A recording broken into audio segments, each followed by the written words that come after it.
که چېرته تا ته کومه جنۍ معلومه وي چې حسنداره وي ځان ته یې په نکاح کړي.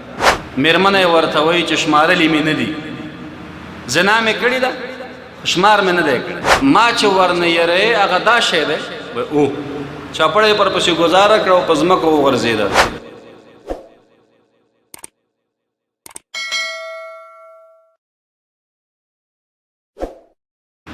د دې آیت لاندې چې اینما تکونو یدرککم الموت ولو کنتم فی بروج مشیده، تفسیر ابن کثیر یو واقع ذکر کړی ده.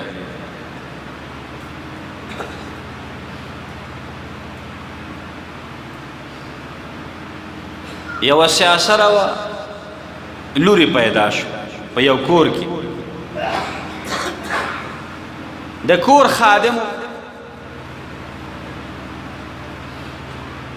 دې لپاره چې خشاک راټول کي دا کوټه په ګرمه کې باندې ووته خشاک دپاره. دروازې مخې ته یو نیک سړی ولاړو، نیک سړي ورنه پوښتنه وکړه چې څه شی کوې؟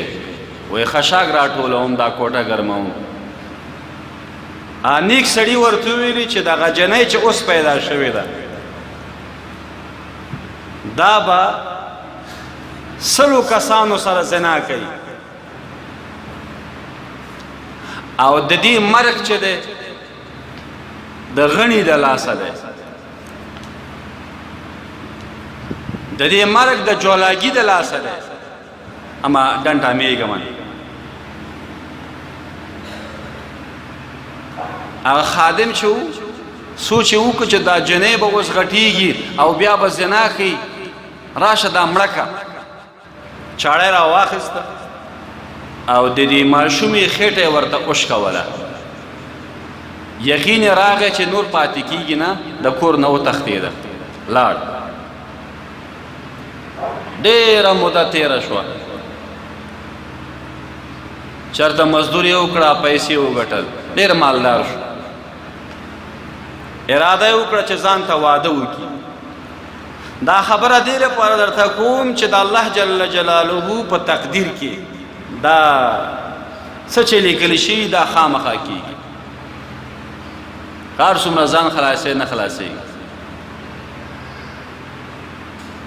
د سیند په غاړه بوډۍ ښځه ناسته وه، دا ځوان ورته وایي چې زما اراده دی چې ځان ته واده وکړم. میں بڑن مادائنا استخبارتی بو قویتا اجاغات آگاتی کچیر تا تا کم جنئی معلومی چی حسنداروی زان تای پا نکاح بڑای خزی ورطویلی در تا یو جنئی دا او دیر مشهور دا خیسته دا زبا جرگو کم خزالالا جنئی اغوختلا جرگه منظور شو لانده دا چه واده وشو دا واده اول شپه ده خاوند او میرمنه ماجرا تکراری چې په ما ستیر شي او په تا ستیر شوی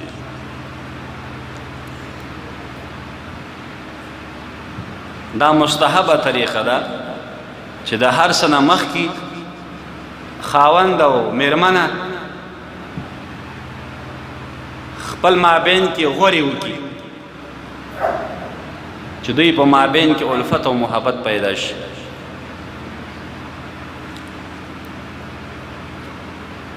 نو دی جنۍ ځوان نه پوښتنه وکړه چې ته د کوم ځای یو څنګه راغلی و څنګه معامله برابره شوه زه دې چېرته ولیدلم ځان ورته وایي چې زه یو کور کې خادم وم خدمتګار وم ماشومه پیدا شوه جنۍ باندې ووتم خشاک دپاره یو نیک سړي راته وویلې دغه جنۍ چې پیدا شوې ده دا به 100 کسانو سره زنا کوي بیا زه راپاڅېدم دا جنۍ مې ووجله خېټه مې ورته وشکوله د مېرمنې ورته ویلي چې هغه جنۍ خو زه یم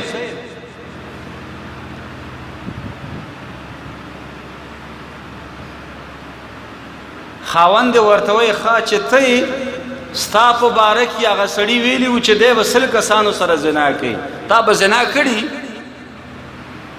مېرمنه یې ورته وایي چې شمارلي مې نه دي، زنا مې کړې ده شمار مې نه دی کړی. وایي ښه اوس وایي راغلو زه خیر چې هر څه شوي دي تیر په هیر، خو ما ته یې دویمه خبره کړې وه چې د دې ښځې مرګ به د جولاګي د لاسه وي، ګوره دې شي نه ځان ساته. او پوخ کوټه یې ورته جوړه کړه چې زما دا ښځه چېرته جولاګي د لاسه مړه نه شي. یو وخت کې پراته دي دواړه، جولاګي ولیده، نو دا ښځه ورته وایي چې ما چې ورنه یری هغه دا شی دی، او چپړه یې پرپسې ګزاره کړه او په ځمکه وغورځېده، کمزوری شی دی عاجز. بیا یې دا خپه پې کش کړه دې ښځې، په دې نوک کې زهر ورننوته، بدن یې وپړسېد او وفات شو. امام ابن کثیر په تفسیر ابن کثیر کې دا واقع د دې آیت لاندې ذکر کړی دی. نو معززو حاضرینو دا مرګ نه خلاصون نشته. یو شاعر فرمایي اذا حملت الى القبور جنازة فاعلم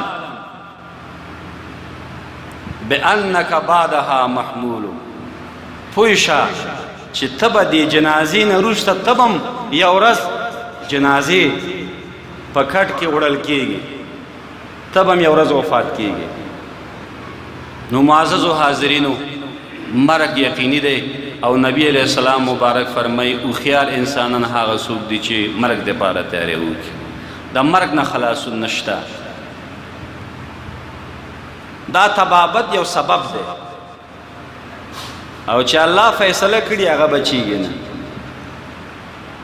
ارسطاطالیس د ډیر قوي ډاکټر، 100 مرض دپاره د سره ډیر زیات معلوماتو، خو دی په خپله په 100 مرض کې وفات شوی دی. ارسطاطالیس.